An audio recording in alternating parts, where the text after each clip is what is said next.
Hello, everyone. My name is Alexandra Radmanovic, and I am a parent of a child with special needs at Bagley Elementary in a kindergarten.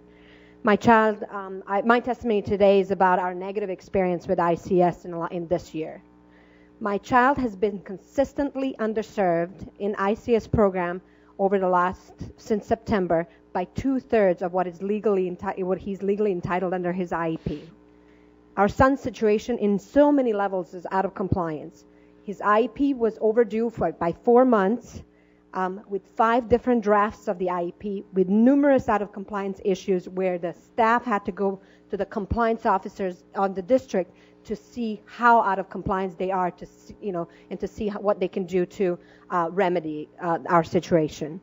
During this process, I have specific examples where I felt of being bullied by staff. And when I say staff, I mean special education higher-ups, not my ground level teachers.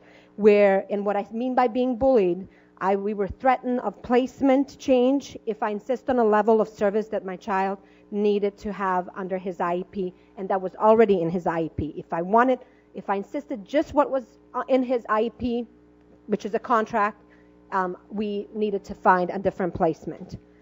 I believe that we have been deliberately lied to by staff, stating some, different legal rights that we were supposedly either having or not having, and I can say that they were not right because I have been informed parent on some of these things, and I can only think that the reason why these things were stated was with the hope of intimidating us as parents and stopping our insistence on compliance.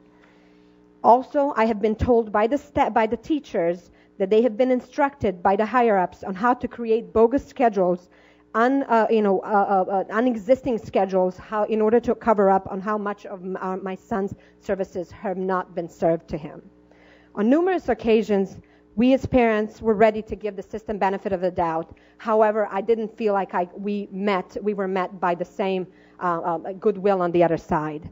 The integrity of the special education system is right in line with what the public has experienced with the recent fiscal mismanagement of public funds.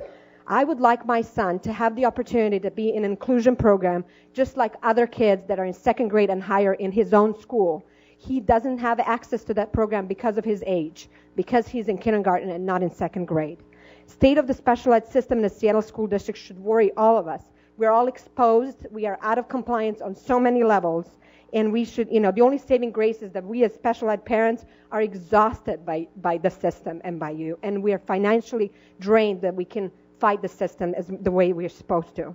Please look at the practices and the staff and the overall culture. I'm disappointed by the current special ed leadership that manages, image and skirting around compliance rather than a system that should be serving the kids like ours that are most vulnerable in this world. So, thank you. Thank you very much.